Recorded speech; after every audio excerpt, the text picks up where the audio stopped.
Bonjour à toutes et à tous et surtout merci de prendre le temps ce midi pour venir écouter justement les fameuses discussions autour du Global Entrepreneurship Monitoring qu'on va appeler GEM si vous le permettez. Je me présente Maxime Momny du Carrefour Entrepreneuriat et d'Innovation de l'UQTR. J'ai dans le fond le privilège d'aider des étudiants dans différents cycles, mais aussi parfois des professeurs au développement de leur entreprise ici même à l'UQTR. Vous remarquerez aussi que cette année, pardon, le dévoilement aura une saveur de développement durable. Donc, le GEM s'inscrit encore une fois dans le cadre des conférences de l'Institut de recherche sur les PME et nous en sommes évidemment très fiers. Je serai donc votre animateur ce midi, sévère et aussi bienveillant. Donc, je vais tenter un peu de diriger les discussions pour en tirer le maximum de contenu. Donc, voilà, le défi est lancé. Le déroulement du GEM se définit comme suit. Premièrement, la présentation du GEM par M. Étienne Saint-Jean, qui est titulaire de la chaire de recherche du Canada sur la carrière entrepreneuriale et professeur titulaire de management au département de sciences et de gestion de l'Institut des recherches sur les PME. Je reprends mon souffle, ainsi que M. Marc Duhamel, directeur du comité de programme de cycle supérieur, CPCS, doctorat en administration et professeur au département de finances et économie. Donc, ceux-ci feront un résumé des principaux résultats qui semblent émerger lors du présent rapport du GEM. Sachez aussi que pendant toute la durée de la présentation, vous pourrez poser vos questions dans la section clavardage, comme il m'appelait chat. On va tenter d'y répondre du mieux qu'on peut. J'invite aussi M. Saint-Jean et Duhamel à participer aux échanges, évidemment, s'il y a lieu d'être. Après la présentation des résultats, nous vous présenterons deux panélistes de haut niveau à qui je poserai quelques questions pour tenter de faire le lien entre la recherche et le milieu entrepreneurial. Aussi, M. François Labelle, professeur en management et passionné par le développement durable en contexte de PME, viendra aussi participer au panel et faire le lien entre ses recherches suite aux discussions de nos panélistes entrepreneurs. Donc, je cède maintenant la parole à Étienne et Marc pour le dévoilement des résultats. À vous, messieurs. Merci beaucoup, Maxime. Bonjour tout le monde. C'est un grand plaisir renouvelé, annuel, même un rendez-vous annuel de dévoiler le rapport du Global Entrepreneurship Monitor. Effectivement, vous le voyez sans doute, là, dans le format webinaire, il y a la possibilité de discuter dans la section discussion, mais il y a aussi la possibilité de poser vos questions dans la section questions et réponses. Donc, si vous avez une question plus spécifique à laquelle vous souhaitez qu'on réponde, n'hésitez pas tout au long de la présentation. Vous pouvez le placer directement dans questions et réponses pour qu'on puisse y répondre de manière plus spécifique. Alors, sans plus tarder, je vais partager ma présentation, puis je vais débuter donc la présentation des résultats du Global Entrepreneurship Monitor avec mon collègue Marc Duhamel. Cette année, effectivement, vous allez le voir un peu plus tard, mais cette année, une saveur environnementale. Donc, on va avoir quelques indicateurs nouveaux sur le développement durable des entrepreneurs au Québec. Donc, voilà. Alors, pour ceux qui sont moins familiers avec le GEM, puis que c'est peut-être la première fois qui assistent à une présentation, donc peut-être juste pour vous situer que le GEM, c'est probablement la plus grande enquête internationale sur l'activité entrepreneuriale dans le monde. On parle de plus de 100 pays là, qui ont participé sur tous les continents. À chaque année, on a 60, 40, entre 40 et 70 pays qui participent pour faire le portrait. C'est un portrait annuel qui est fait depuis 1999, donc ça fait déjà 23 ans là, que le GEM, à chaque année, produit des portraits de l'activité entrepreneuriale. Pour le Canada, disons, puis surtout notre équipe du Québec, c'est depuis 2013, en fait, qu'on produit le portrait de l'activité entrepreneuriale du Québec. Et puis, c'est énorme en termes d'appareillage méthodologique. Là, on parle à chaque année de plus de 200 000 personnes qui prennent la peine de répondre aux questions qui sont posées par les équipes de recherche un peu partout dans le monde. C'est plus de 1500 experts de l'entrepreneuriat qui donnent leur opinion sur les conditions cadres de l'activité entrepreneuriale de leur pays. Donc, c'est vraiment énorme là, en termes de recherche. Puis c'est à chaque année que ça recommence. Donc, effectivement, c'est beaucoup de travail pour toutes les équipes, pour tous les près de 400 chercheurs, là, un peu plus même de 400 chercheurs répartis partout dans le monde qui travaillent sur ce sujet-là. Pour ceux qui s'intéressent et qui veulent voir un peu plus c'est quoi le GEM, il y a évidemment le site du consortium www.gemconsortium.org et vous avez sur YouTube là, des vidéos qui expliquent tout le détail de ce projet-là puis c'est quoi les indicateurs. On va vous en présenter quelques-uns qu'on a fait cette année. Et donc, sur la méthodologie en tant que telle du GEM, Au Canada, on a minimum de 2000 répondants. Cette année, on en avait près de 2500 qui ont participé, dont 563 qui venaient du Québec. On a une méthodologie de téléphone fixe et mobile dans une proportion de 80-20, mais qui représente 50 pardon, de l'échantillon. Et on a un autre 50 qui est un panel Internet qui vient compléter donc les réponses qu'on obtient.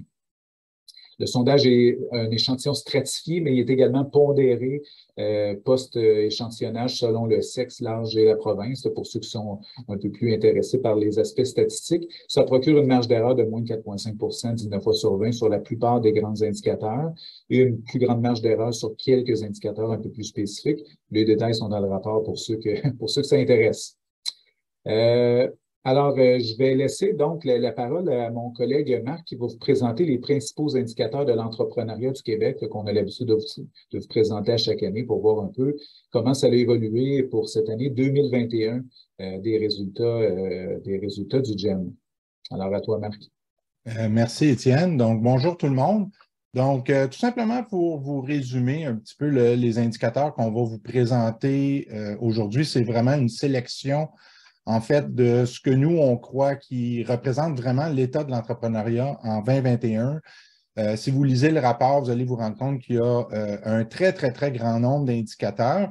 Mais si on regarde essentiellement la structure du Global Entrepreneurship Monitor, essentiellement, ce qu'on va vous présenter ce matin, ce midi, en fait, c'est les indicateurs qui touchent essentiellement l'entrepreneuriat potentiel. Donc, on va regarder les intentions d'entreprendre. Étienne, est-ce qu'on peut aller à la prochaine diapositive, s'il te plaît? Merci. Donc, les entrepreneurs potentiels, donc, c'est en fait, on va vous montrer l'entrepreneuriat, les intentions entrepreneuriales. Puis ensuite, il y a effectivement, une fois que quelqu'un a des intentions entrepreneuriales, va bouger à ce qu'on appelle vouloir mettre en place des activités, créer son entreprise et éventuellement également verser des salaires. Et là, on tombe dans la mesure phare du Global Entrepreneurship Monitor, qui est le qui est le total de l'activité entrepreneuriale émergente, le TAE, qui consiste essentiellement aux entrepreneurs naissants, donc ceux qui sont impliqués dans la création d'une entreprise, mais qui n'ont pas versé plus de 3 mois de salaire, ainsi que les nouveaux entrepreneurs qui, eux, ont entre 3 mois et jusqu'à 41 mois de salaire pour ensuite arriver aux entrepreneurs établis qui, eux, versent des salaires depuis plus de 42 mois. Et bien entendu, tout l'écosystème entrepreneurial favorise justement cette progression-là d'un entrepreneur naissant à un entrepreneur nouveau à un entrepreneur établi, et incluant également les sorties entrepreneuriales, donc les gens qui décident de se retirer de leur entreprise. Certains vont la fermer, certains vont la garder ouverte. Donc, pour comprendre ce processus-là, nous, ce qu'on regarde en 2021, il faut comprendre le contexte de 2021. Donc, en 2020, tout le monde se rappelle, mars 2020, c'était la déclaration de la pandémie, mais le contexte économique en 2021 était très différent.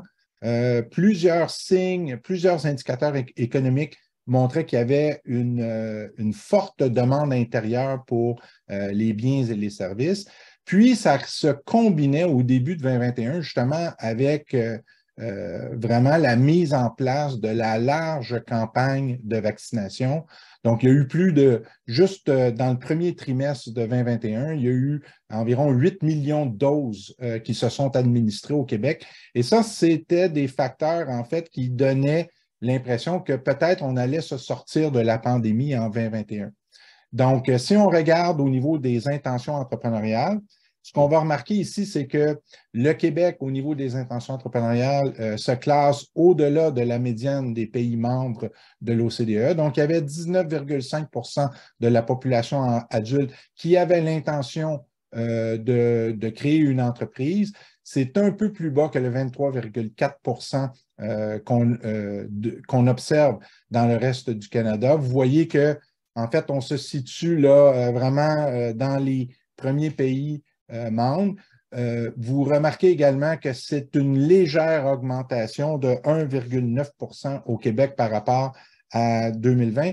Donc, on aurait pu s'attendre à une plus forte augmentation parce que les les Québécois, en fait, la population du Québec était celle qui percevait de tous les pays membres de l'OCDE le plus d'opportunités entrepreneuriales.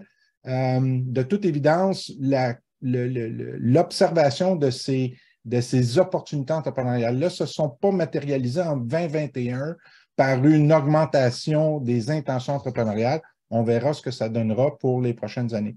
Maintenant, au niveau des intentions, bien entendu, il y a ceux qui sont passés à l'action. Et là, dans ceux qui sont passés à l'action, on voit vraiment, c'est le taux record. En fait, c'est le constat qu'on fait, le constat principal qu'on fait des données du Global Entrepreneurship Monitor.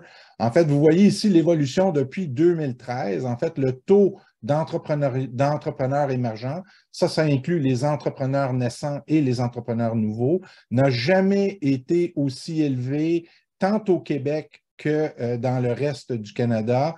Au Québec, il se situe à 17,6 % alors qu'il est à 20,8 % dans le reste du Canada. Et on voit que parmi les pays membres de l'OCDE, on est second uniquement après le Chili. Comment expliquer ce taux record-là? Bien, il y a plusieurs choses qu'il faut savoir qui sont détaillées dans le rapport, là, mais que je vais tout simplement vous énumérer. La première chose, c'est que, en fait, cette hausse-là est principalement causée par les entrepreneurs nouveaux. Donc, ce n'est pas vraiment des gens qui ont créé leur entreprise, c'est ceux qui ont créé leur entreprise depuis, qui ont commencé à verser des salaires depuis plus de 3 mois jusqu'à 42 mois. Donc, ça inclut, en fait, le rebond entrepreneurial qu'on a constaté qui s'est amorcé au Québec, en fait, depuis juillet 2022. Donc, on sait qu'il y a beaucoup de nouveaux entrepreneurs. C'est 5 % en fait, une augmentation par rapport à 2020, une augmentation de 5 % des entrepreneurs nouveaux qui expliquent cette hausse-là. Deuxième raison également, c'est que le Québec est un des pays où on a constaté que les entrepreneurs émergents, en fait, nous ont dit qu'ils avaient identifié beaucoup d'opportunités qu'ils ont exploitées grâce à la COVID-19. Donc, si vous vous retournez un petit peu là, des années, la fin de 2020 et le début de 2021, donc, on sait que le Québec, par exemple, avait introduit plusieurs allègements fiscaux et des allègements réglementaires également. Et ça, c'est une autre caractéristique de l'entrepreneuriat émergent au Québec en 2021, c'est que lorsqu'on pose à ces gens-là, est-ce que vous jugez que la réponse des gouvernements était efficace par rapport à la COVID-19? En fait, le Québec se situe encore une fois en tête de peloton. C'est plus de 80 % en fait des entrepreneurs émergents du Québec qui ont affirmé que les réponses des gouvernements à tous les niveaux étaient jugées efficaces et le Québec se situait bon premier par rapport à ça. Donc l'entrepreneuriat émergent, c'est notre indicateur phare. Ça suggère que le rebond entrepreneurial, certains d'entre vous avaient entendu parler, par exemple, de la reprise économique en V ou en U. Bien, effectivement, ce qu'on constate, c'est que le rebond entrepreneurial était en V en termes d'entrepreneuriat émergent. Ça suggère qu'il y avait des opportunités qui ont été créés beaucoup par la COVID et que les entrepreneurs nouveaux les ont saisis justement pour développer leur entreprise. Si on regarde, par contre, au niveau de l'entrepreneuriat établi, ben, on voit que le classement du Québec en fait, se situe sous la moyenne, sous la médiane, excusez-moi, des pays membres de l'OCDE à 5,8 %. Et là, on recule beaucoup par rapport au taux d'entrepreneurs établis du reste du Canada. Je rappelle, les entrepreneurs établis sont ceux qui versent des salaires depuis plus de 42 mois. Donc, on voit qu'un des enjeux qu'on a pour la pérennité des entreprises au Québec et de l'entrepreneuriat, on voit qu'effectivement, depuis 2014, on constate un déclin graduel de l'entrepreneuriat établi au Québec. Il y a une légère augmentation en 2021. Également, quand on pose la question à ces gens-là, aux entrepreneurs établis, est-ce que vous jugez les réponses efficaces de la part du gouvernement? Effectivement, les entrepreneurs établis ont jugé que les réponses du gouvernement étaient très efficaces. mais on voit également que chez les entrepreneurs établis, ils ont également saisi des opportunités qui ont été causées par la pandémie. Et donc, ça suggère que cette augmentation, est-ce qu'elle est uniquement attribuable à la COVID-19 ou bien elle reflète un changement fondamental dans la structure de l'économie québécoise? On le verra en 2022. Donc, ça, c'est bien. Donc, on sait qu'en 2020, il y a eu beaucoup de sorties entrepreneuriales, hein, beaucoup de sorties entrepreneuriales avec cessation des activités des entreprises. Donc, ce qu'on constate en 2021, c'est une augmentation des sorties entrepreneuriales de 5,1 à 7 pour le Québec. Ce qu'il faut comprendre de cette augmentation-là, ce qui est remarquable en fait au Québec, c'est que cette augmentation-là vient essentiellement des sorties entrepreneuriales avec continuité. Donc ça, c'est des entrepreneurs qui ont décidé essentiellement de laisser l'entreprise être gérée soit par des employés ou ils l'ont vendu à d'autres personnes et ainsi de suite. Donc ça, c'est l'image essentiellement, l'augmentation, c'est l'augmentation du nombre de cédants au cours des 12 derniers mois. On voit que ça a augmenté au Québec, mais ça ne veut pas dire que les entreprises étaient fermées. Donc ça, c'est un signe, je dirais, très, très, très positif parce que cette augmentation-là reflète un potentiel de transfert d'entreprises plus élevé en 2021. Et un indicateur nouveau qu'on sort justement cette année, c'est de mesurer le nombre d'entrepreneurs qui ont décidé d'acquérir une autre entreprise. Et on voit effectivement que le plus grand nombre de cédants potentiels en 2021 au Québec, c'est également accompagné d'une augmentation du nombre de repreneurs au Québec. Donc, 43,3 des entrepreneurs au Québec ont acquis leur entreprise par rapport à 24,8 dans le reste du Canada. Et ce qui est intéressant ici, c'est de constater que cette augmentation-là des sorties entrepreneuriales dans le reste du Canada, elle s'accompagne d'une décroissance, en fait, du nombre de repreneurs. Et ça signale que là-bas, il y a beaucoup plus de cessations dans le reste du Canada. C'est un marché qui est moins fébrile, en fait, pour les transferts d'entreprises et le repreneuriat. Donc, cette année, on a fait quelques nouveautés, en fait, qu'on a introduites avec des nouvelles données qu'on compile du GEM. L'une de celles-là, c'est une qui ressort beaucoup, c'est ce qu'on appelle l'entrepreneuriat d'équipe. Donc, c'est le nombre de propriétaires dans un projet de démarrage d'entreprise ou de propriétaires dirigeants d'une entreprise. Et là, on voit vraiment que le Québec se distingue tant au niveau des entrepreneurs naissants que des entrepreneurs nouveaux ou établis. C'est-à-dire que là, le Québec, en fait, les Québécois, les entrepreneurs québécois démarrent moins seuls, en fait.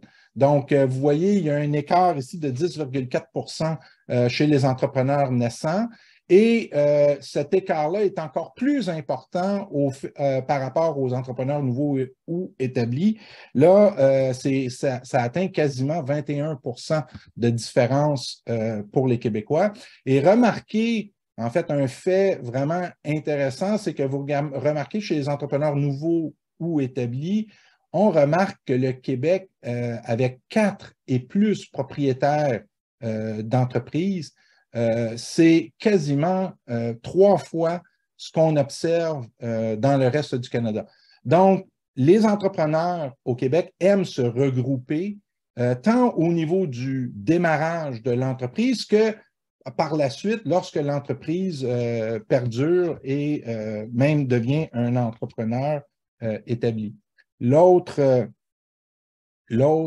transformation numérique, donc une autre innovation qui nous a été permise justement à cause d'un module qui demandait aux entrepreneurs d'expliquer un peu plus comment la COVID avait transformé leur entreprise. Donc ici, vous avez 3 graphiques très, très révélateurs en fait de l'importance de la transformation numérique chez les entrepreneurs émergents. Donc, vous avez les 2 graphiques ici. Vous voyez qu'effectivement, au niveau de l'adoption de nouvelles technologies numériques pour la vente en ligne en réponse à la COVID, le Québec se situe très, très plus près de la médiane avec 19,6 des entrepreneurs émergents qui disent qu'ils ont adopté des technologies numériques pour la vente, alors que c'est 34,8 dans le reste du Canada. Mais lorsqu'on regarde l'amélioration des technologies numériques pour la vente, on voit que là, le Québec se situe dans les 5 pays membres de l'OCDE qui ont les taux d'amélioration des technologies numériques les plus élevés, en atteignant 31,9 au Québec, alors que c'est 29,6 au Québec. Lorsqu'on leur demande également au niveau des intentions, ben là, les intentions futures d'intégrer de plus en plus, c'est pas sur le graphique, mais dans le rapport, on mentionne justement que le Québec est un petit peu en retard par rapport à ça. On voit que dans les intentions sont un peu plus faibles à 25,6 pour le Québec, comparativement à 34,1 dans le reste du Canada. Lorsqu'on regarde les entrepreneurs établis, donc ceux qui versent des salaires depuis plus de 42 mois, bien, on remarque un pattern qui est un peu similaire, c'est-à-dire qu'on voit qu'au niveau des adoptions, les entrepreneurs établis sont moins enclins à vouloir utiliser les technologies numériques, mais pour l'adoption, mais lors de l'amélioration des technologies numériques, on voit que là, le Québec se situe avantageusement par rapport dans le reste du Canada. Lorsqu'on demande aux entrepreneurs établis, tant au Québec que dans le reste du Canada, bien, dans les deux cas, on est à peu près à 21 là. Donc, on se compare essentiellement, c'est similaire tant au Québec que dans le reste du Canada. Et avec ça, on va aller sur les indicateurs du développement durable. Excellent. Merci beaucoup, Marc. En fait, avant de présenter les indicateurs sur le développement durable, j'en profiterai pour répondre à une question qui a été mise dans la section questions-réponses de Crispin Enagogo qui demandait, dans le fond, est-ce que les émergents, donc, qu'on observe, là, qui sont vraiment à un taux un des plus élevés, est-ce que ce ne serait pas un effet de rattrapage, dans le fond, parce que comparativement à 2019, la COVID ayant causé le repli, effectivement, c'est un peu, je pense, c'est un peu ce que Marc évoquait, que 2020 a été probablement l'année qui a justement plombé l'entrepreneuriat émergent et puis la reprise donc des activités économiques a sans doute, dans le fond, fait converger les gens qui avaient déjà des projets un peu dans les cartons, mais qui avaient mis sur le côté à cause de la pandémie. Donc, excellente observation. Maintenant, effectivement, sur la question des entrepreneurs durables, je le mentionnais en introduction, on a introduit le GEM, en fait, a introduit une série d'indicateurs en lien avec les objectifs de développement durable de l'ONU, en fait, qui sont au nombre de 17, et il y a 2 de ces indicateurs-là qui touchent en particulier l'idée du développement durable, c'est-à-dire que c'est l'idée, dans le fond, d'améliorer l'environnement et aussi d'améliorer les impacts sociaux de l'activité humaine, donc améliorer donc les conditions de vie des humains fondamentalement. Et donc, ben, combiner avec les impératifs de profitabilité des entreprises, donc le profit, l'environnement et les aspects sociaux, ben, c'est ce qu'on considère comme étant, disons, le triptyque là, du développement durable, c'est-à-dire les 3 caractéristiques que les entrepreneurs durables tentent de combiner simultanément en termes d'objectifs à atteindre pour le développement de leur entreprise. Donc, il y a eu une série d'indicateurs qui a été déployés dans le questionnaire de 2021. On va vous présenter les principaux résultats obtenus.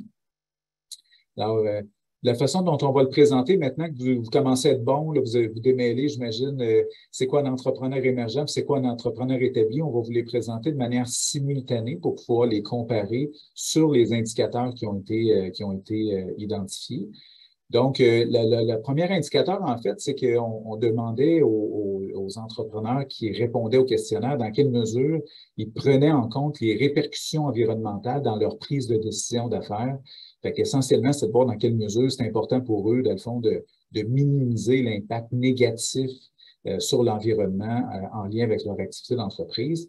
Et comme on le voit dans le graphique du haut, au niveau des entrepreneurs émergents, on voit que le Québec se situe un peu en bas de la médiane, mais ça correspond quand même à un petit peu plus du 2/3 des entrepreneurs émergents, c'est-à-dire 68,8 qui soulignent prendre en considération les répercussions environnementales dans leur prise de décision. Alors, ça place le Québec au 15e rang, derrière le reste du Canada, qui occupe le 11e rang à 73,1 Alors, évidemment, donc, c'est quand même un taux important, dans le sens que, comme je le disais, c'est 2 tiers, mais quand on compare avec les autres pays, c'est quand même un peu en bas de la médiane. Quand on regarde au niveau des établis, par contre, on est vraiment dans la queue du peloton à 56,1 %. On est vraiment au 22e rang, là, fait que c'est dans les moins bons scores. Donc, les entrepreneurs établis, comparativement aux émergents, semblent prendre moins en considération les aspects liés à l'environnement dans leur prise de décision. C'est assez similaire au reste du Canada qui, eux, sont au 19e rang et ça reste quand même dans le bas du peloton, disons, des pays de l'OCDE. Je disais tantôt, il y avait l'aspect environnemental, mais il y a l'aspect social, donc la prise en compte des répercussions sociales dans la prise de décision des entrepreneurs émergents et établis. Au niveau des émergents, d'abord, ben, on le voit, là, le Québec est un peu en haut de la médiane, donc situé au 8e rang à 77,8 %. C'est quand même un bon score au sens où il y a plus du 3/4 des entrepreneurs qui disent considérer les répercussions sociales sur la prise de décision. Mais ça reste quand même un peu en deçà du reste du Canada, donc qui occupe le 5e rang à 80,9 %. C'est des scores assez similaires par ailleurs. Là, on voit qu'il n'y a pas énormément de différence. C'est à peine 3 points de pourcentage entre les deux. Par contre, au niveau des établis, là, on le voit encore une fois, le Québec traîne un peu de la patte de ce côté-là. On se retrouve situé au 20e rang des territoires comparables à 57,7 %, alors que le reste du Canada se situe plus dans la médiane. Donc, il y a quand même, disons, un peu de chemin à parcourir au niveau des établis. Donc, à la fois sur la question environnementale et sociale, là, comme on l'a vu dans la diapo précédente également. Donc, les établis semblent un peu traîner de la patte et globalement, le Québec est un peu moins engagé d'une certaine façon dans le développement durable que dans le reste du Canada. On a demandé également aux entrepreneurs dans quelle mesure ils priorisaient l'environnement et les aspects sociaux devant le profit, par exemple. Donc, si on a des prises de décision difficiles à prendre où l'un va compromettre l'autre, qu'est-ce qu'ils vont choisir? Puis on le verra avec nos deux conférenciers plus tard, entrepreneurs, que parfois, il n'y a pas de compromis à faire. Parfois, on peut parfaitement, autrement dit, atteindre des objectifs de développement durable qui touchent l'environnement, les aspects sociaux, mais également les aspects économiques. Mais dans le cas d'une prise de décision où là, on devrait prioriser, les émergents prioriseraient à 58,9 % donc l'impact environnemental et social, ce qui place le Québec derrière le reste du Canada à 68,8 %. Et là, il y a presque 10 points d'écart entre les deux. Au niveau des établis, sur la même question, des taux très, très similaires. Les deux sont placés à peu près dans la médiane, 51,8 % et pour le Québec et 52,5 % pour le reste du Canada. Ce qui fait que, en gros, là, c'est un établi sur deux là, qui va prioriser l'environnement et les aspects sociaux devant la profitabilité, ce qui est quand même d'excellents scores, faut-il le rappeler. Encore faut-il, par contre, on n'a pas vérifié dans quelle mesure ils le faisaient quand ça arrivait, mais si on se fie à ce que les entrepreneurs déclarent, donc effectivement, ça peut être encourageant de ce côté-là. On leur a demandé également, en termes d'indicateurs, dans quelle mesure ils avaient pris des mesures concrètes pour réduire leur impact environnemental dans la dernière année. Fait que là, on essaie de voir là, de manière un peu plus précise, est-ce qu'ils faisaient des choses, au-delà de dire oui, c'est une priorité pour moi, bien, avez-vous fait des choses concrètes pour réduire l'impact environnemental? Alors, chez les émergents, donc, un score quand même assez bon, là, c'est 62 % des émergents qui disent avoir pris des mesures concrètes pour réduire leur impact environnemental, ce qui place le Québec au 4e rang, derrière le reste du Canada, qui, lui, est placé au 1er rang. Donc, on voit encore une fois, le Québec est toujours un peu à la traîne par rapport au reste du Canada sur presque tous les indicateurs, mais on est quand même avec des scores assez importants quand on compare avec les autres territoires de l'OCDE. Sur les mesures de l'impact environnemental, mais des établis cette fois-ci, là, le Québec tire un peu mieux son épingle du jeu, donc à 63,3 %, ce qui place le Québec donc au 7e rang, devant cette fois-ci le reste du Canada qui est à 52,6 %, avec donc presque 11 points d'écart donc entre le reste du Canada et le Québec. Donc, les établis semblent poser des gestes de manière concrète, à défaut de complètement prioriser ça au-devant du profit, par exemple. Finalement, au niveau des actions sociales, donc dans quelle mesure les entrepreneurs ont posé des gestes concrets, des mesures concrètes pour améliorer leur impact social. Au Québec, les émergents, c'est un peu moins d'1 sur 2, donc 48,9 % qui disent avoir posé des gestes concrets, ce qui place le Québec au 7e rang, tandis que le reste du Canada est au premier rang à 67,5 %. Et là, cette fois-ci, il y a quand même une bonne marge. C'est presque 20 points d'écart qui séparent le reste du Canada avec le Québec. Donc, au niveau de l'environnement, il y avait moins d'écart sur les gestes concrets. Au niveau des aspects sociaux, par contre, là, on voit que les émergents du Québec ont quand même, disons, des croûtes à manger, des efforts à faire de ce côté-là. Alors qu'au niveau des établis, le Québec se classe un peu mieux à 59,1 %, ce qui est des taux très, très semblables avec les émergents qui étaient à 48 %. Et là, cette fois-ci, par contre, ça nous place devant le reste du Canada qui est à 43,3 %. Donc, au niveau des établis, donc, le reste du Canada semble un peu moins dynamique pour améliorer son impact social qu'au Québec. Et contrairement donc aux entrepreneurs émergents, comme on l'a vu plus haut. Donc, si on résume avant d'ouvrir le panel, on l'a vu, là, donc cette année, on a quand même une intention d'entreprendre qui est assez forte et qui a amené également un entrepreneuriat émergent à un sommet au Québec. Par contre, on voit que c'est quand même relativement difficile de rendre des entreprises pérennes. Il y a beaucoup d'abandon, de sorties entrepreneuriales et du transfert d'entreprises qui, à certains égards, peut être vu comme une bonne chose. Mais néanmoins, il y a quand même un aspect lié à la pérennité, puisque les entrepreneurs établis semblent relativement stagnés malgré une très légère hausse qu'on a vue cette année. L'entrepreneuriat d'équipe beaucoup plus fréquent au Québec. Il faudra, dans les prochaines années, se poser comme question, effectivement, si cette tendance-là va se maintenir ou puis évidemment, les conséquences que ça a sur le processus entrepreneurial. On ne vous l'a pas présenté cette année, mais on a également des taux d'entrepreneuriat hybride, c'est-à-dire ceux qui combinent à la fois un emploi salarié et des activités entrepreneuriales, c'est encore très, très haut. Donc, dans quelle mesure c'est pas aussi en lien avec le fait que les gens démarrent en équipe, c'est-à-dire que plusieurs personnes vont mettre la main à la pâte, mais vont conserver leur emploi et probablement que l'attrait du marché du travail avec les pénuries de main-d'œuvre, dans le fond, amène les gens à vouloir justement garder leur emploi et démarrer en équipe des projets entrepreneuriaux. Donc, des choses qu'on pourra confirmer également dans le futur si cette tendance-là se maintient. Puis, tout l'aspect de la transformation numérique là, qui semble vraiment avoir un virage important où là, les entrepreneurs améliorent leur technologie pour rester, disons, au bout du jour au niveau des affaires. Puis, finalement, comme je venais juste de le présenter, les entrepreneurs émergents québécois sont moins engagés que dans le reste du Canada pour presque tous les indicateurs. Et les entrepreneurs établis attachent moins d'importance aux enjeux sociaux et environnementaux du développement durable, mais vont poser des gestes quand même assez concrets en contrepartie. Donc, c'est quand même pas tout perdu, comme on dit. Donc, si ça vous intéresse, puis on va le rendre disponible également dans la section discussion, mais vous pouvez déjà télécharger le rapport du GEM qui est disponible au www.qtr.ca/GEM, puis également sur le site du consortium dans lequel vous allez retrouver non seulement le rapport du Québec, mais le rapport du Canada, de tous les autres pays, le rapport international, puis toute l'information sur le consortium en tant que tel. J'en profite pour remercier les partenaires, dont le ministère de l'Économie et de l'Innovation du Québec, le Carrefour d'entrepreneuriat, évidemment, et tous ses partenaires à lui, puis le Thesis, qui est l'organisme qui chapeaute GEM Canada et qui chapeaute donc le projet. Donc, merci à Peter et à toute l'équipe de GEM Canada.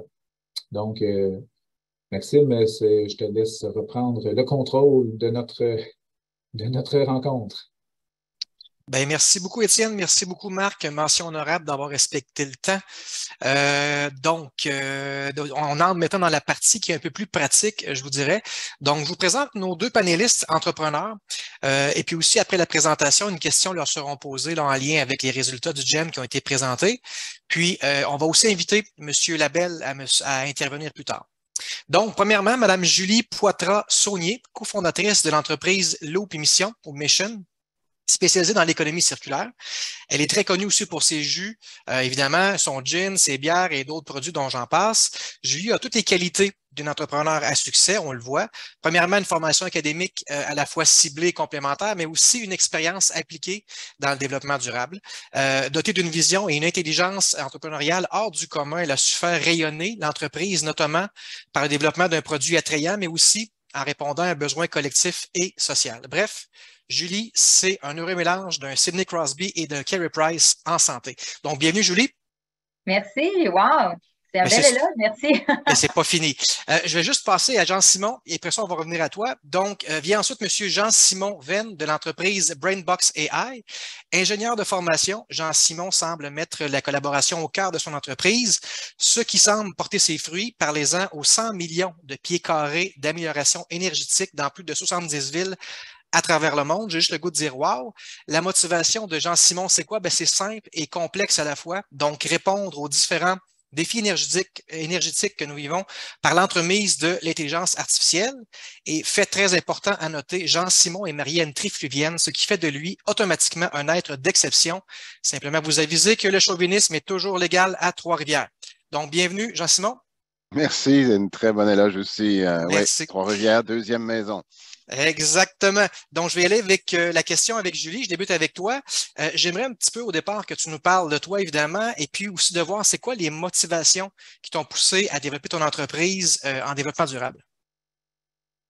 Oui, enchantée. Moi, c'est ça. Moi, j'ai commencé en fait ma carrière dans un autre domaine complètement. J'étais vraiment en communication et j'avais cette passion-là qui était l'environnement, qui j'avais jamais pensé que ça pouvait devenir une carrière. Puis finalement, après, j'ai vu un article dans le journal, j'ai décidé de m'essayer dans un domaine complètement différent. Puis j'ai fait cette maîtrise en sciences d'environnement, développement durable, pour ensuite accompagner des entreprises dans justement la mise en place de programmes de développement durable. Puis je dirais que ce qui m'a vraiment motivée dans tout ça, c'est que c'est mon expérience dans les grandes corporations aussi à essayer d'être la fille qui poussait les projets de développement durable. Et je trouvais que c'était extrêmement difficile de convaincre les dirigeants des entreprises de la valeur ajoutée du développement durable dans les organisations. Je trouvais que c'était vraiment, c'était vu comme quelque chose qui était, on le fait pour la bonne conscience, c'est important de le faire, mais c'était pas quelque chose qui vraiment intrinsèquement faisait partie des valeurs de l'entreprise ou même faisait partie de la raison d'être de l'entreprise. Donc, c'était souvent, tu sais, quand ça allait moins bien dans les entreprises, c'était le premier budget qui était coupé, c'était le premier poste qui était coupé. Puis, je trouvais que en fait, mon rêve, c'était de pouvoir démontrer la valeur ajoutée du développement durable, de montrer que le développement durable, c'était pas juste doing less bad, mais more good. Tu sais, comment on fait plus de positif, puis que ça pouvait faire en sorte que l'entreprise avait plus de succès. Donc, c'est un peu en réponse à tout ça que j'ai décidé de quitter puis de me lancer parce que ça me faisait extrêmement peur, l'entrepreneuriat. Là, ça faisait longtemps que je voulais me lancer en affaires, mais j'avais très peur parce qu'avant de se lancer, on se fait souvent parler de tous les risques associés, d'à quel point on n'aura plus de vie, on va juste faire ça. Puis on dirait que j'avais peur de pas avoir assez d'expérience, de pas connaître tout d'une entreprise. Est-ce que je connais tous les aspects pour gérer une entreprise? Donc, mais c'est cette motivation-là de faire une différence dans le monde puis de créer une entreprise où plus on vend un produit, plus on a un impact positif sur le monde. Je voulais montrer ça à l'industrie puis je voulais qu'on devienne comme une étude de cas pour démontrer que finalement, le développement durable avait de la valeur ajoutée. Excellent, excellent. Est-ce que je peux te poser une question tout de suite en lien avec ce que tu viens de dire? La réponse est oui.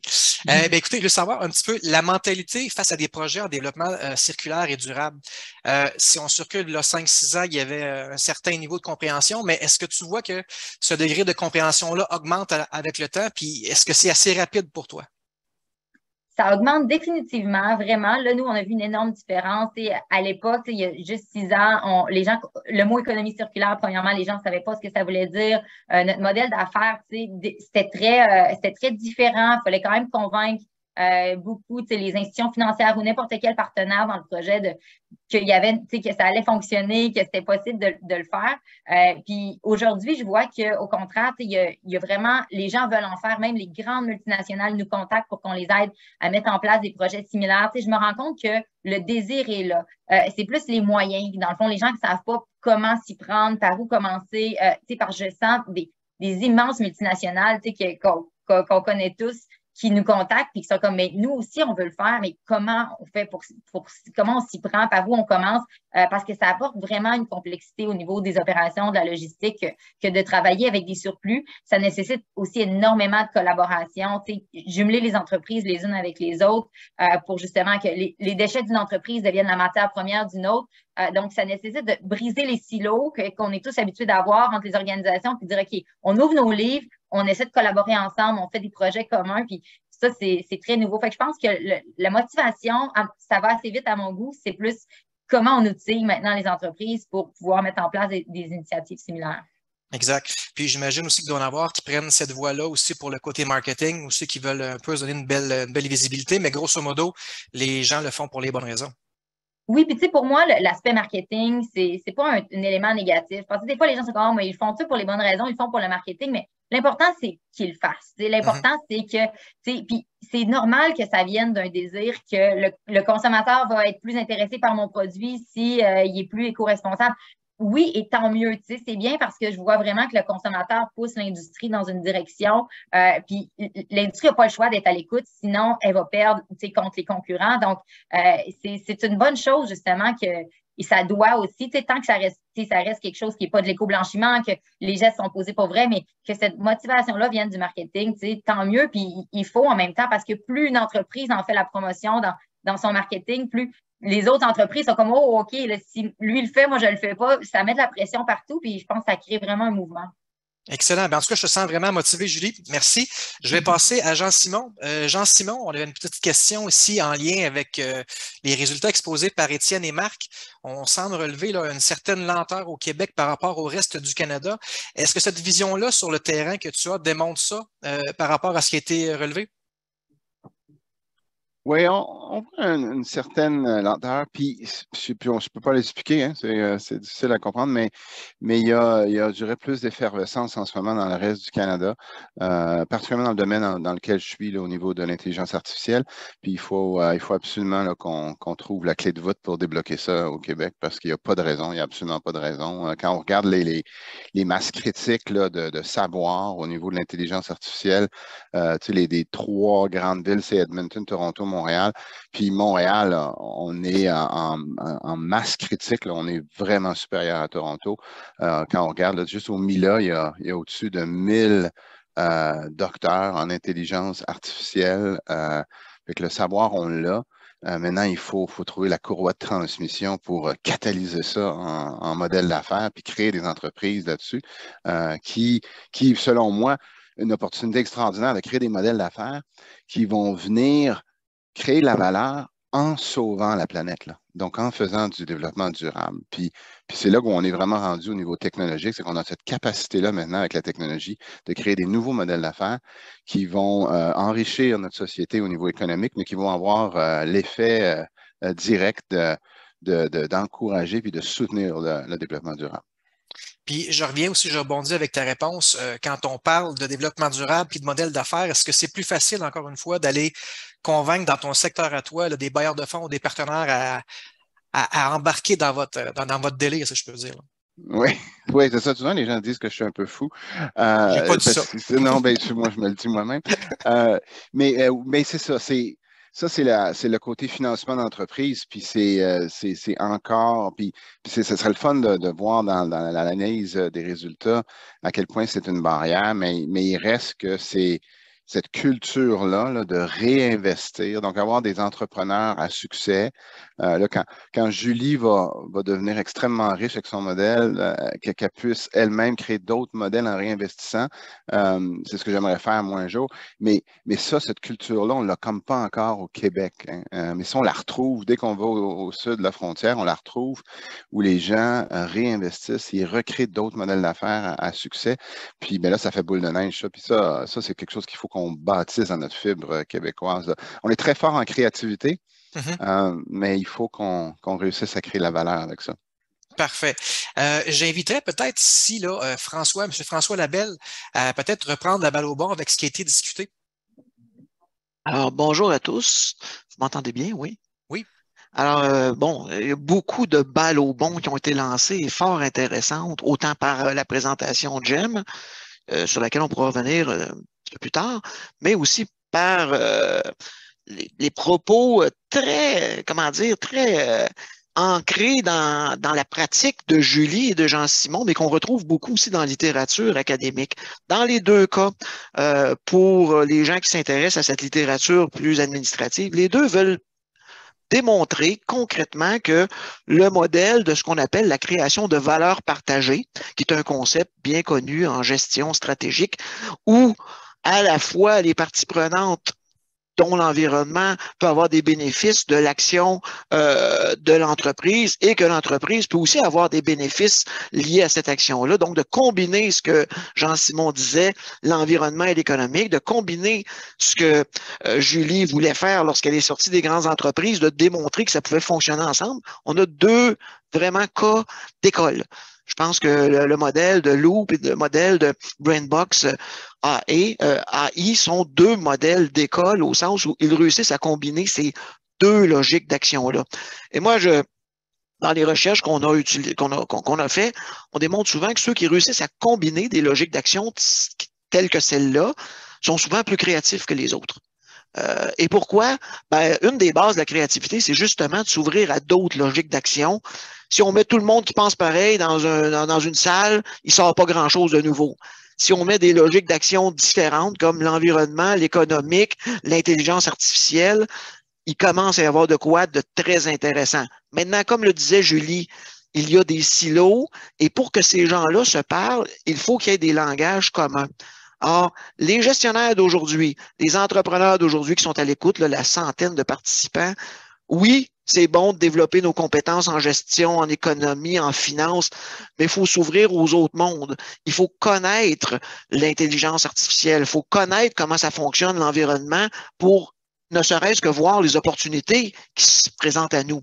Si on ne connaît pas ces milieux-là, l'agriculture, par exemple, il y a plein d'opportunités en agriculture durable, mais il faut connaître le domaine. Alors, j'invite les gens à s'ouvrir à ces autres logiques d'action-là dans leur curriculum.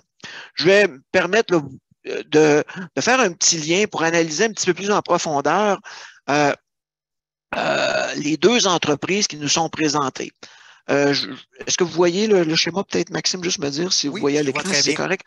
Alors, ceux qui connaissent un peu mes travaux, j'ai développé ce qu'on appelle la boussole de la durabilité. TD, bon, c'est plus le financement que la boussole comme telle, mais pourquoi je présente ça? Bon, c'est un outil qui est en ligne, les gens peuvent l'utiliser pour se positionner. Mais ce qu'on se rend compte, et c'est un peu ce que disait Julie tantôt, il y a des PME traditionnalistes ou des entreprises, des grandes entreprises traditionnalistes qui sont très axées sur la maximisation de la richesse d'actionnaires et vont intégrer de façon plus marginale, avec une certaine volonté, des aspects de RSE, d'environnement, de social. Mais ils ne réussiront pas à maximiser les retombées que pourrait leur permettre d'acquérir leur implication plus stratégique dans l'environnement et social. Ils vont rester traditionnalistes, mais ceux qui ont le plus de retombées positives lorsqu'on intègre les aspects environnementaux et sociaux, ce sont ceux qui vont mixer les deux. Ils vont avoir une logique très entrepreneuriale, mais qui vont aussi avoir en même temps cette logique durable-là. La mixité des deux a des impacts, des retombées positives, autant en termes de profit, en termes de vente, en termes de réputation, effectivement, et même un volet important qu'on démontre dans la littérature et dans les recherches, en termes d'attraction et de rétention du personnel et de motivation. On se rend compte de plus en plus que les gens, en particulier les jeunes, sont intéressés à travailler pour des entreprises qui agissent pour la planète, pour le social et qui combinent, comme le fait Patagonia, comme le fait Loop, comme le fait Cascade, comme le fait l'entreprise de Jean-Michel, BrainBox, excusez-moi, AI. Eux combinent ces deux logiques-là et en font leur force. Et ce sont ces entreprises-là qui mixent les deux, qui peuvent s'attendre à ce qu'on appelle dans le jargon un plus grand business case. Ils vont avoir des retombées supérieures aux autres qui ne font qu'intégrer en partie des aspects du développement durable. Comme je ne sais pas si vous voyez la souris là, qui bouge, peut-être pas, mais les PME traditionnalistes vont peut-être intégrer un peu de développement durable, mais ne le font pas de façon stratégique. Les PME militantes, ce qu'aurait pu être, je vais me permettre de supposer ça, ce qu'aurait pu être Julie, par exemple, de pleinement vivre selon ses passions qui étaient le développement durable. On en a des fleuristes écologistes, on a des gens qui, par exemple, on a dans la région de la Mauricie, Belle à croquer, qui vont faire avec les fibres, les résidus des grappes de raisin vont faire des produits de beauté et elles vont vivre très bien, correctement, selon leur propre passion et leur propre conviction profonde. Je les appelle les PME militantes. Mais celles-ci pourraient, si elles voulaient maximiser, si elles le veulent, hein, les PME ne sont pas obligées de tout suivre un même modèle, mais si elles voulaient maximiser les retombées positives, elles pourraient prendre davantage de risques, être plus proactives et aller plus dans un sens de l'entrepreneuriat plus classique. Alors, on pourrait passer des PME militantes aux PME stratégiques, ce qui peut, bon, je caricature un peu, mais pourrait peut-être ressembler au passage de Julie, alors que peut-être que BrainBox, Monsieur Venn était un expert de la climatisation, quelqu'un génie, qui a vu qu'il y avait moyen de combiner, qui était peut-être plus traditionnaliste dans son approche, mais qui pouvait combiner l'environnement et créer de la valeur partagée. Alors, dans les deux, il y a plus qu'un chemin qui mène à ces PME stratégiques-là, qui visent la création de valeur partagée, je le rappelle, qui visent à combiner les forces de l'un et l'autre. Je ne parle pas des PME réactives. Celles-ci ne sont ni entrepreneuriales et ne veulent pas non plus s'engager beaucoup du côté du développement durable. Celles-ci, on les laisse, il faudra avec elles serrer la vis d'une certaine façon avec des mesures plus coercitives. Mais les PME stratégiques peuvent tirer dans leur sillage, dans leur sillon, les PME militantes et les PME traditionnalistes. Ils deviennent des cas d'école et, comme les deux le prétendaient, deviennent des normes à suivre. Il y a un effet qu'on appellerait dans la littérature plus scientifique un effet d'isomorphisme. Les autres entreprises vont les voir aller, ils vont vouloir s'inscrire dans leur sillage. Ces entreprises-là, comme Loop, avec son modèle d'affaires très circulaire, va continuer à dominer son marché parce qu'ils ont vécu, ils ont une courbe d'expérience, ils ont un avantage concurrentiel à cause de leur effet d'apprentissage. Même chose pour BrainBox, qui ont une avance sur les autres, ils sont les pionniers. Alors, ils vont pouvoir conserver leur avantage s'ils continuent à développer, à innover. Puis, d'autres vont s'inscrire dans leur foulée. Ce qui est excellent pour justement permettre aux nouveaux entrepreneurs, les entrepreneurs émergents, d'avoir des modèles à suivre, des routes à suivre qui sont, dans ce cas-là, reprendre les termes de Michael Porter, qui est un stratège mondialement reconnu, des gagnants-gagnants, des stratégies gagnantes-gagnantes pour les parties externes, que ce soit l'environnement ou le social, et évidemment pour l'entreprise au sens plus classique du terme. Alors, comme première analyse, j'arrêterai là. Je pense que déjà, ça a peut-être été un peu long, mais c'est très allumant, les deux cas qui ont été présentés. Alors, je pourrais réagir à d'autres questions et suggérer d'autres liens avec les théories et avec les explications plus fondées sur les écrits scientifiques.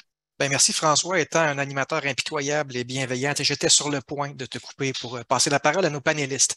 Je reviens à toi, Julie, si tu le permets bien.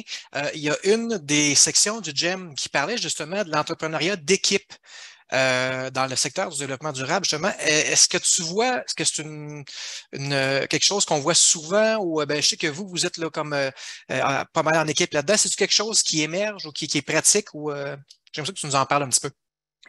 Oui, bien moi, honnêtement, ce que je dis tout le temps, c'est que je ne peux pas m'imaginer avoir lancé Loop sans mes partenaires. Là. Le succès est vraiment la complémentarité de l'équipe. Puis ça, puis même que avant de me lancer en affaires, ça faisait des années que je cherchais des partenaires parce que je savais que je ne voulais pas me lancer seule. Je trouve que c'est énormément de pression. Puis des fois, tu sais, on a besoin de bouncer des idées avec les autres. On a besoin de ne pas se sentir seul. Des fois, comme entrepreneur, on peut se sentir très seul, un peu incompris aussi. Tu sais, on vit des émotions tellement intenses.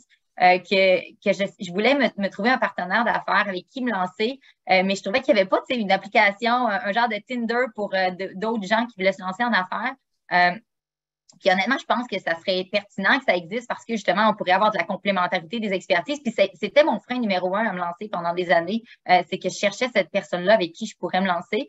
Puis quand j'ai rencontré David Côté, vraiment, qui est mon partenaire dans le projet, ça a été un coup de foudre là, à tous les niveaux en termes de... On s'est rencontrés. on s'est rencontrés dans une grande roue, puis on est resté là pendant des heures, puis on s'est dit, en sortant de la grande roue, on part une business ensemble. T'sais, on venait de se rencontrer, on ne se connaissait pas. On a juste réalisé à quel point, justement, on était complémentaires. Ça, c'est extrêmement important parce que, justement, le fait d'avoir des expertises différentes aussi, ça fait c'est très clair qui doit s'occuper de quoi dans l'entreprise. Puis surtout, l'admiration et le respect mutuel. Il faut vraiment admirer l'autre. Je pense que c'est ce qui fait aussi que le succès de notre équipe ensemble, c'est que je l'admire tellement dans ce qu'il fait parce que c'est tellement différent de moi, puis c'est tellement des compétences différentes que je fais extrêmement confiance dans ce volet-là. Puis je pense que c'est vraiment réciproque aussi. Donc, puis avec tout ça, on était 2 petits entrepreneurs, puis on s'est associés à une entreprise. C'est Courchaine-Larose, qui est une entreprise centenaire, qui est le plus grand distributeur de fruits et légumes au Canada.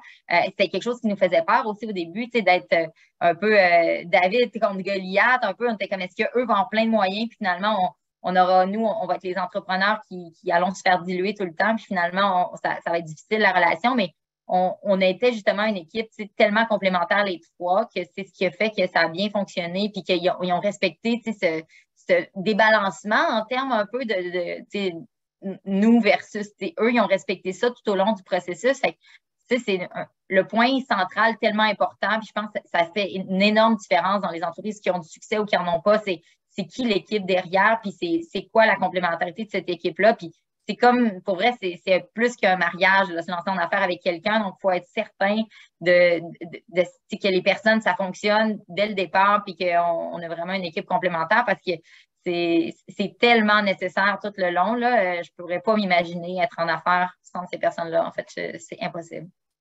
Donc, à la limite, on peut quasiment dire que l'équipe est encore plus importante que le projet en tant que tel. Vraiment. Honnêtement, oui, parce que peu importe le projet, il y a tellement de difficultés, de confrontations, de défis qui vont arriver tout au long du parcours entrepreneurial que si l'équipe n'est pas forte, n'est pas soudée, ça peut venir dans des situations conflictuelles où ça peut créer on a besoin de tous ces cerveaux-là ensemble pour trouver des solutions à tous les problèmes qui peuvent arriver. Fait que selon moi, même avant une idée, avant un projet, c'est l'équipe derrière. Tu n'es pas la première qui le dit, Julie, si ça peut te conforter. Merci. Yeah. Je retourne à notre futur trifluvien d'adoption, Jean-Simon. Jean-Simon, concrètement, en quoi l'innovation est au cœur de ton modèle d'affaires pour bien répondre à votre mission, puis surtout diminuer la consommation dans un contexte où le Québec baigne quand même dans l'énergie renouvelable? Absolument. La base de BrainBox AI, c'était l'innovation, mais c'était l'écosystème d'innovation. On parle d'équipe, là. Nous, on a comme défait plein de barrières où la propriété intellectuelle, exemple, pour nous, c'est quelque chose qu'on partage. Nous, on est une compagnie qui publions régulièrement dans les congrès scientifiques. On est en train de donner la recette pour que du monde nous copie.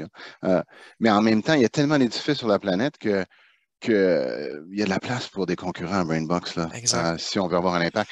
Mais l'écosystème d'innovation, là, nous, on a littéralement dit, OK, Polytechnique, École Polytechnique de Montréal, vous allez fabriquer tel morceau. L'ETS, vous allez fabriquer tel morceau. McGill, vous allez fabriquer tel morceau. Puis on a construit la technologie comme ça en co-recherche, puis en collaboration, fait un écosystème. Fait que moi, souvent, quand je dis, les gens disent, hey, bravo pour la technologie que vous avez construite, je dis, c'est pas nous. C'est un écosystème. Vous devez remercier les universités au Québec, vous devez remercier Ivado, vous devez remercier le MILA, parce que c'est tous ces gens-là qui ont construit la techno. Fait que là, on est dans des nouveaux modèles où les gens qui construisent la techno publient le résultat de leur recherche dans des congrès scientifiques. Fait qu'on est, mais en même temps, si on garde notre longueur d'avance, si on continue toujours à innover, il peut bien y avoir des gens qui nous suivent et qui nous copient. C'est correct. On va toujours être devant la parade. Fait que c'est des nouveaux modèles qu'on n'est pas habitué de voir en entrepreneuriat.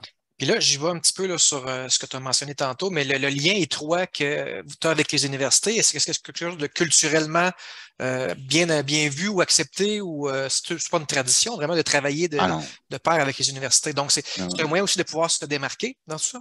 Oui, absolument. Puis je voudrais que les avocats deviennent fous parce que là, on embarque dans les contrats. Mais à qui appartient la propriété intellectuelle? Là? Puis là, on tombe là-dedans, puis là, moi, je dis, honnêtement, on s'en fout. OK. C'est comme, let's go, on innove. Parce qu'au niveau de la planète, on n'a plus le temps. Là. On n'a plus le temps de s'enfarger dans une clause légale. Là, il faut agir, puis il faut agir maintenant, puis à très grande échelle. Puis de toute façon, la technologie avance tellement vite. Vous pouvez bien avoir les droits intellectuels d'une technologie, elle va avoir complètement changé en dedans de 2 ans. Donc, vous avez les droits sur quoi? Fait que toute cette mentalité-là qui freine, puis qui met des cloisons, puis qui ralentit l'innovation, il faut les faire exploser pour aller à beaucoup plus vite vers en avant. Puis quand on fait ça, là, tout d'un coup, toutes les universités répondent présent, je m'en viens, on veut faire partie de ça. Ah, mais je peux te confirmer, Jean-Simon, que ce n'est pas nécessairement la norme. Je suis certain que Étienne ou Marc ont des questions ou des commentaires à faire à Julie et Jean-Simon. Je vous laisse aller, les gars. En fait, moi, je trouve ça super intéressant ce que tu viens de mentionner, Jean-Simon. En fait, c'est un peu comme si votre entreprise devient presque un laboratoire ouvert où, dans le fond, vous amenez les gens à innover avec vous puis à collaborer. Fait que ça, c'est vraiment super stimulant. Je ne sais pas dans quelle mesure ça peut justement peut-être amener d'autres, disons, d'autres entrepreneurs potentiels à démarrer en collaboration, mais des gens de spin-off, par exemple, dans les universités qui pourraient peut-être émerger de votre initiative. Mais ça, je trouve ça quand même super intéressant. Puis moi, ça m'a amené aussi à une question sur la question de l'écosystème, parce que évidemment, ce qu'on souhaite, c'est que plus rapidement, un plus grand nombre d'entreprises s'engagent vers le développement durable. Et donc, vous êtes des cas exemplaires, mais on veut qu'il y en ait de plus en plus qui le fassent. Et je ne sais pas, selon votre perspective, si vous avez senti que les organismes de soutien à l'entrepreneuriat sont là pour pousser puis encourager les entrepreneurs. Puis est-ce que vous recevez de l'appui justement pour poursuivre et aller encore plus loin de la part des gouvernements, des programmes qui ont été mis sur pied, des praticiens qui sont sur le terrain puis qui vous accompagnent dans l'écosystème? Est-ce que vous avez un peu ce retour-là positif ou vous pensez qu'il y a encore des choses à faire de ce côté-là au niveau des gouvernements et des appuis? Allez, c'est sûr qu'il y a beaucoup de choses à faire. Nous, on bénéficie beaucoup de tous les programmes de recherche puis du financement qui vont avec les programmes de recherche universitaires. Donc, ça c'est bien établi. Là, quand on regarde comment ça fonctionne, on est le partenaire privé qui vient se joindre au projet qui fait que le professeur peut soumettre sa demande. Puis, fait que nous, on est beaucoup là-dessus quand on parle de programmes d'aide. Beaucoup moins sur tout ce qui est à l'aide à l'entrepreneur. Fait que ça reste quand même assez lourd de faire ces demandes-là. Ça prend du temps, puis du temps que nous, on n'a pas. Fait qu'on préfère très souvent mettre nos heures sur d'autres livrables beaucoup plus rapides que de commencer des longues discussions, puis de soumettre ces demandes-là, puis après de les soutenir. Fait que, je vous dirais que on n'est pas dans un monde parfait, mais ça, c'est pas juste au Québec, là, je vous dirais que c'est partout dans le monde. Là,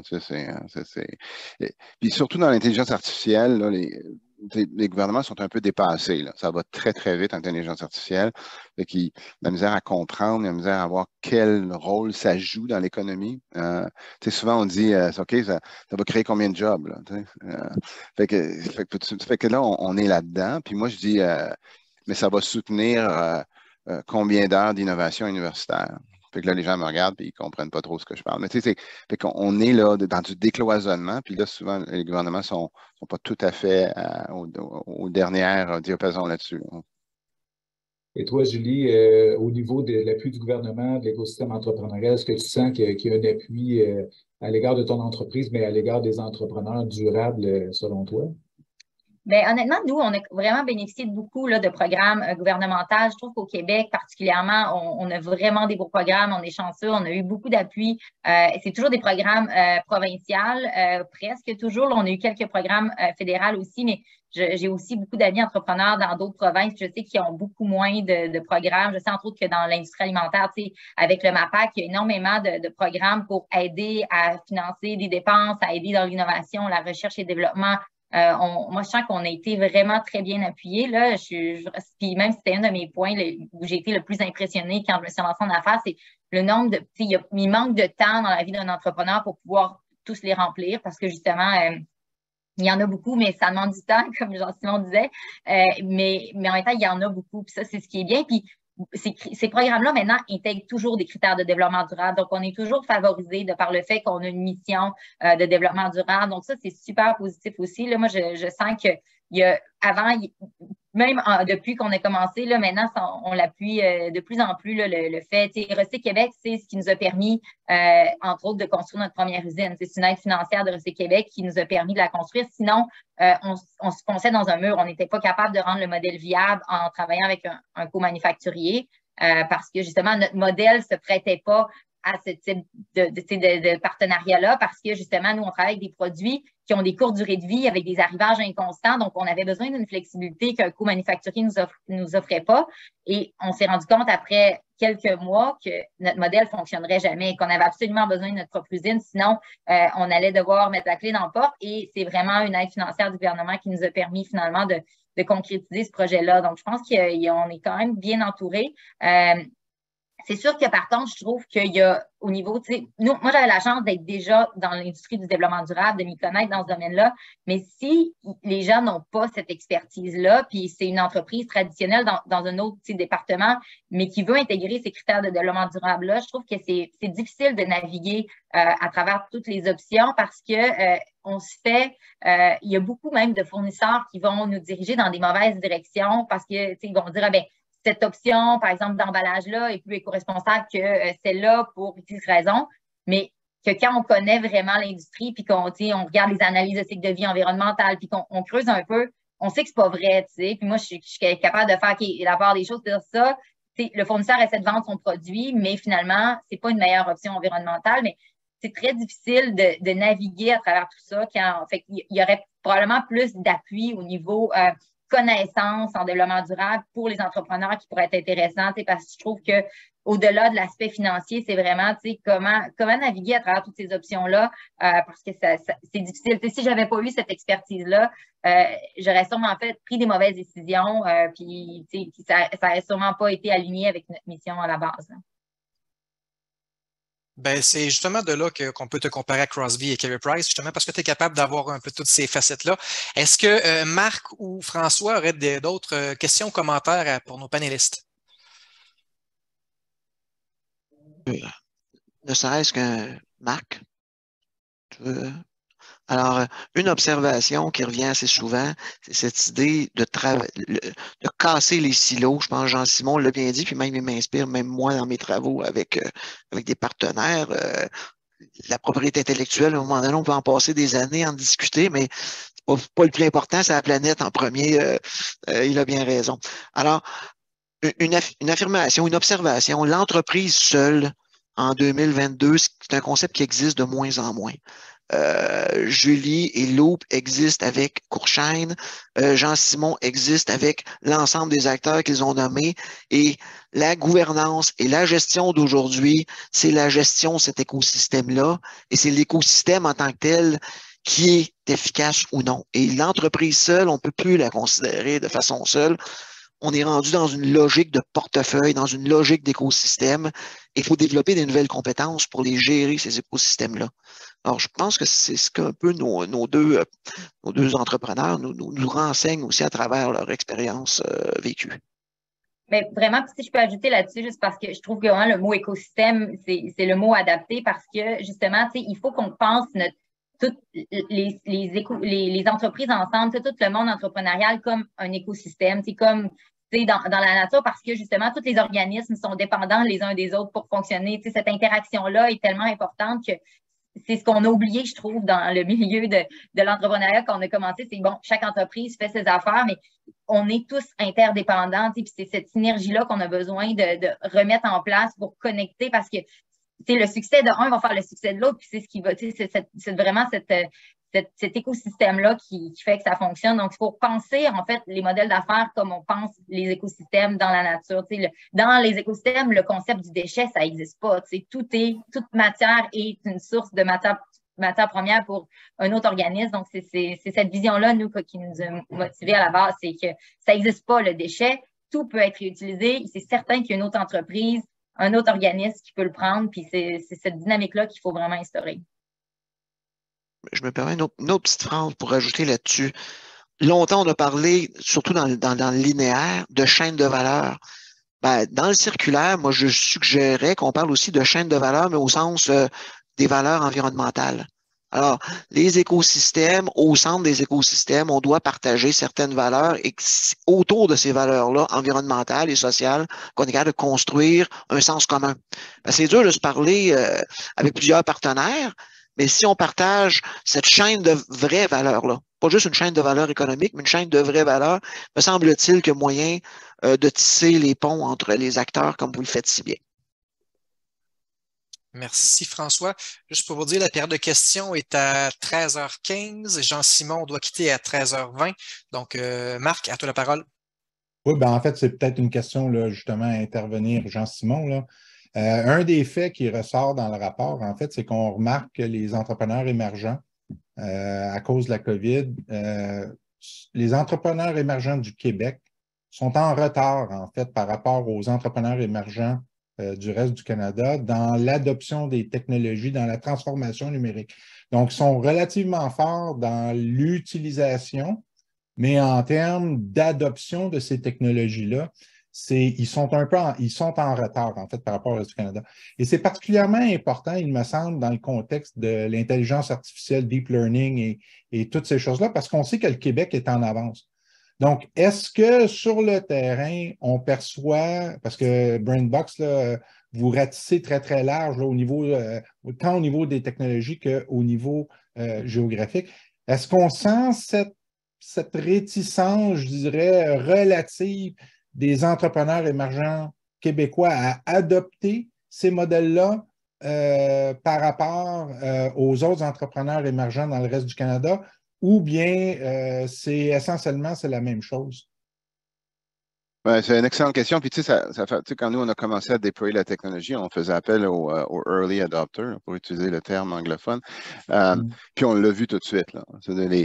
Les gens qui avaient l'appétit d'adopter ces nouvelles technologies-là pour les déployer dans leur édifice, là, quand tu es propriétaire d'édifice, ça répondait beaucoup mieux dans le reste du Canada ou aux États-Unis qu'au Québec. Fait qu'il y a toujours, on dirait, une espèce de réticence qui est non, on va voir si ça marche ailleurs. Puis quand on va être sûr que ça marche, là on va y aller. Fait que, puis ça, c'est plate, hein, parce que d'un côté, on a une masse de savoir incroyable en intelligence artificielle au Québec. Puis de l'autre côté, on n'a pas énormément de compagnies qui créent des modèles d'affaires avec, puis qui créent de la valeur avec ces connaissances-là. Puis c'est là où Toronto nous bat.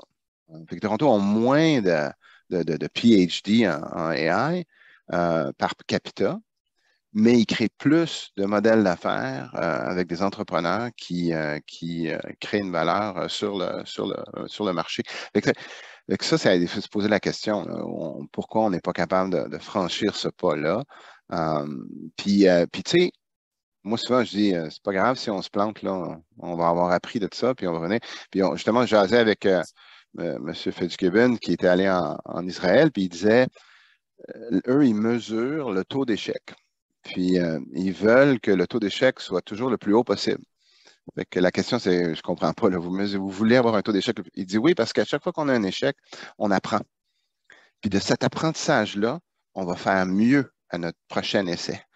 Puis quand on ne se plante pas, ben on n'apprend pas. Fait que ça, c'est à se souvenir de ça. Donc, c'est pas grave de se planter. Il ne faut pas avoir peur. Let's go. Fait que c'est ça c'est cette mentalité-là où tu sais, peut-être qu'au Québec, on ne veut pas se planter. On veut réussir du premier coup. Super, super intéressant. Bon, et c'est maintenant la période de questions du public. Donc, je ne sais pas de quelle manière vous voulez y aller. Est-ce qu'Étienne, veux-tu lire les questions posées ou comment on y va? Ben, écoute, moi, j'en ai vu quelques-unes là, que j'aurais même aimé ça poser. Là, fait que je vais en profiter peut-être pour les relayer, mais il y avait plusieurs excellentes questions, mais une que je vais relayer, celle de Cécile Fonrouge, notre collègue chercheuse à l'Institut de recherche sur les PME, qui, dans le fond, sur la question de l'économie circulaire en particulier, puis je pense que ça peut s'appliquer aussi dans le domaine de la gestion de l'énergie, dans le fond.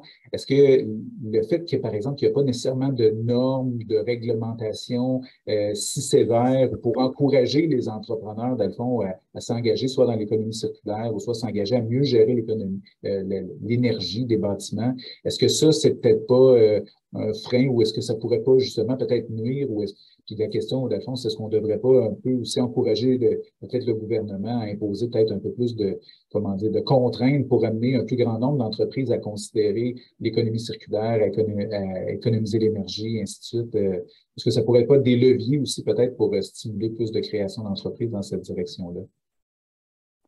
Tu permets, Julie, je vais peut-être aller en premier parce qu'après, je vais devoir vous quitter. Je sais que c'est pas très galant, là, mais moi, j'ai arrêté d'attendre après les gouvernements, puis les réglementations, puis les lois. Puis, tu sais, il y a quelqu'un qui est célèbre qui a déjà dit demandez pas ce que le gouvernement peut faire pour vous, mais demandez-vous ce que vous pouvez faire pour le gouvernement. Tu sais, à quelque part, là, pourquoi on attend que quelqu'un d'autre nous oblige à faire quelque chose, là? Let's do it. On peut le faire, là. Il n'y a rien qui nous arrête, il n'y a rien qui nous empêche.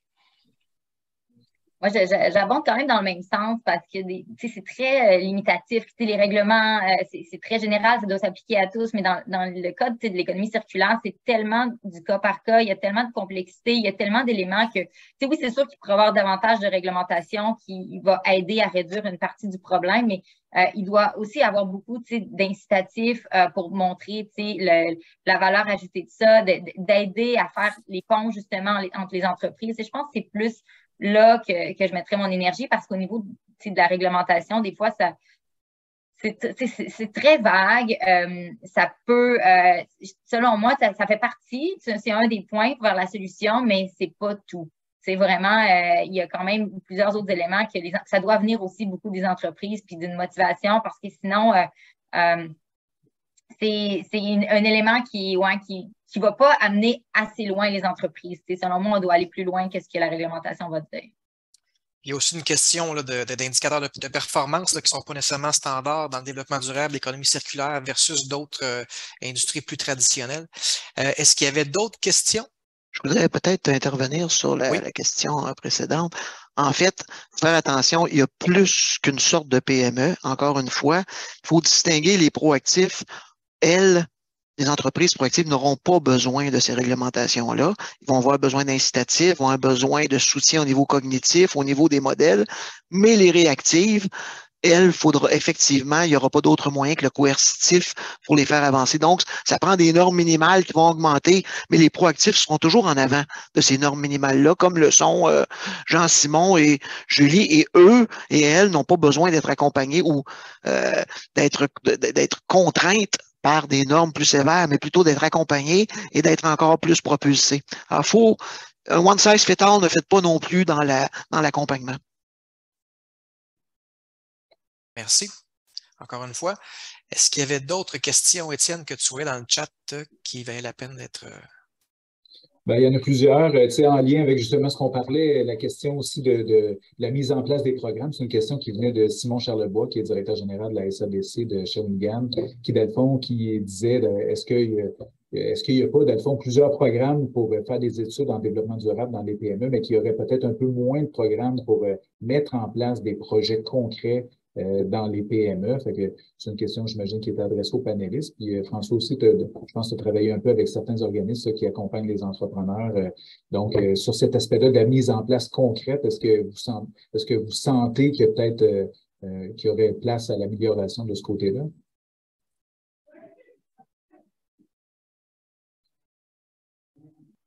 Je peux me lancer ou Julie, je pense, avait commencé tantôt une réponse là-dessus. Sur l'accompagnement, développement durable. Au revoir, Jean-Simon. Hey, merci encore, Jean-Simon. Oui, un gros merci, super stimulant à votre entreprise et votre... Désolé de vous quitter à l'avance comme ça, mais je dois me joindre à un autre événement. Donc, merci beaucoup, ça me fait plaisir. Merci à nous. Merci. Oui, c'est ça, ça revient beaucoup à ce que je disais tantôt parce que, je trouve que, j'avais la chance d'avoir cette expertise-là, mais sinon, effectivement, c'est difficile concrètement de mettre en place parce que, justement, il y a plusieurs ressources, il y a plusieurs personnes qui veulent aider, beaucoup qui veulent vendre des services. Ça peut revenir aussi, c'est difficile de naviguer à travers toutes les options qu'il y a. Puis, on finit par, puis il y a tellement d'éléments à prendre en compte. Je peux comprendre les entreprises qui n'ont pas nécessairement, c'est pas leur core business, mais que là, ils doivent penser à l'aspect développement durable. Ça fait une autre chose à penser parmi tout ce qu'un entrepreneur doit gérer. Puis souvent, c'est l'élément que c'est comme, OK, là, pas ça, tu sais. Fait qu'on doit vraiment pouvoir aider à mettre en place des projets qui démontrent la valeur ajoutée pour les parties prenantes, aider au niveau des business cases, parce que si on n'a pas justement cette expertise-là derrière, on ne peut pas monter le business case pour finalement voir, OK, oui, ça vaut le coup que je change tel équipement ou que je récircule mon eau, donc peu importe le projet. c'est que ça demande du temps, puis ça pourrait être justement de prendre des petites études de cas, puis montrer, OK, c'est quoi le retour sur investissement de faire ce projet-là, donc d'être soutenu à ce niveau-là, ça pourrait aider parce que je pense que souvent, c'est le frein, c'est on se fait suggérer toutes sortes d'idées, on se fait suggérer toutes sortes de projets, mais on n'a pas nécessairement le temps de l'analyser en profondeur chacun pour savoir lequel vraiment a un gain environnemental, c'est quoi le gain. Tu sais, ça prend vraiment des gens qui ont cette expertise-là. Puis ça coûte cher aller chercher l'expertise aussi souvent. Donc, c'est à la portée de tout le monde. Puis probablement des organismes neutres qui sont en mesure justement de faire cette évaluation-là, de la fournir, de la rendre disponible. Fait que, à défaut d'une, disons, d'une réglementation, peut-être d'établir peut-être des normes dans certains secteurs justement pour aider les entrepreneurs à faire des meilleurs choix. Parce qu'effectivement, c'est tout au long de la chaîne de valeur. C'est pas juste dans le modèle d'affaires, c'est aussi tout au long de la chaîne de valeur, de fond, que les entrepreneurs peuvent prendre des décisions pour justement être plus axés vers l'environnement. Là. Par ailleurs, pour ajouter à ça, il y a quand même de plus en plus d'organismes d'aide aux entreprises, de soutien, et même, par exemple, Hydro-Québec, qui vont aider de plus en plus les PME à prendre en considération la gestion de l'énergie, comme M. Venn le fait. Mais je pense à SADC de Nicolet, qui ont un programme qui s'appelle Proaction. Ils accompagnent les entrepreneurs, les PME, dans un programme de développement durable, ou même des investisseurs, comme le Fonds d'action de la CSN, qui investissent dans une entreprise, dans une PME ou un entrepreneuriat à condition, mais en fournissant le suivi, mais à condition que les entrepreneurs et les PME s'engagent dans un système d'amélioration continue dans cette direction-là. Mais ils fournissent l'accompagnement. Alors, ça se met en place. Peut-être pas assez vite, alors qu'il faudrait le faire encore plus rapidement, mais on voit quand même poindre beaucoup d'initiatives dans les dernières années. Merci. Est-ce qu'il y avait d'autres questions? Ben, peut-être que je peux répondre à la question, là. Qu'est-ce qui empêche certains entrepreneurs déjà établis de continuer à gérer leur entreprise? Ben, c'est une très, très grande question. En fait, dans le rapport, ça fait plusieurs années avec Étienne, on regarde là, cette question-là qui est particulièrement épineuse là, pour le Québec, c'est notre décroissance en fait du taux d'entrepreneurs établis. Une des raisons qui est souvent évoquée, c'est, par exemple, une des choses qu'on dit dans le rapport, c'est le fait que le Québec, en fait, se classe parmi les premiers pays des pays membres de l'OCDE en termes d'entrepreneuriat hybride. On est dans les plus hauts de tous les pays depuis plusieurs années. Le problème avec ça, c'est ce qu'on détecte, c'est qu'effectivement, l'entrepreneuriat hybride peut être une porte d'entrée dans l'entrepreneuriat pour s'autofinancer, mais ça peut être également une situation qui va empêcher ou désengager, en fait, l'entrepreneur dans son désir de vouloir faire croître son entreprise. Par exemple, parce qu'il détient un emploi et qu'il se rend compte, en fait, que le salaire qu'il reçoit pour son emploi chez un autre employeur ne cesse d'augmenter. Et ça, c'est particulier au Québec. Hein? Par exemple, par rapport au reste du Canada, on sait qu'au Québec, on a un resserrement du marché du travail relativement important et on sait que les salaires ont tendance à véritablement augmenter. Et donc, ça pourrait être un frein, en fait, à l'entrepreneuriat établi. Il y a un paquet d'autres facteurs. Il y a le vieillissement de la population. On sait que nous, par exemple, au Québec, on est un peu en avance sur les autres provinces canadiennes au niveau de nos entrepreneurs qui songent maintenant à prendre leur retraite. Et donc, tout ça fait en sorte que est-ce que cette tendance-là reflète une courbe démographique, par exemple, plus vieillissante de nos entrepreneurs, ou bien c'est vraiment d'autres raisons, incluant par exemple des facteurs de concurrence, de compétitivité, de productivité de nos entreprises, qui font en sorte que nos entrepreneurs émergents éventuellement décident de quitter, de fermer l'entreprise et ainsi de suite. Il y a plusieurs études économiques qui s'intéressent à ça là, depuis des décennies là, qui montrent que la productivité des entreprises au Québec est inférieure à celle des entreprises canadiennes et celle des entreprises américaines.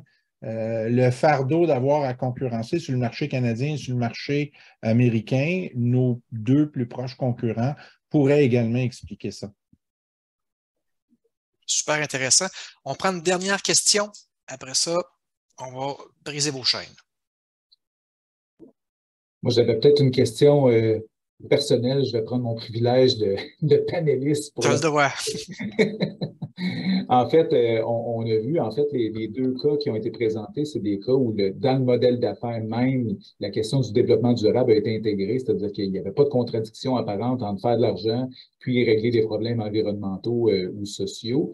Dans le cas aussi de Jean-Simon, on voyait que l'aspect technologie était particulièrement marqué, évidemment. Là, on utilise les algorithmes d'intelligence artificielle pour proposer un service aux organisations. Dans le cas de Lou, Julie, moi, j'aurais aimé voir un peu comment les technologies peut-être peuvent vous appuyer pour justement aller générer peut-être davantage de développement durable dans votre entreprise. Est-ce que vous avez recours aux technologies de manière particulière? Est-ce que des technologies qui ont été plus utiles à cet égard? Peut-être sur l'aspect des technologies là, qui est un clin d'œil aussi aux résultats qu'on a proposés dans notre rapport cette année.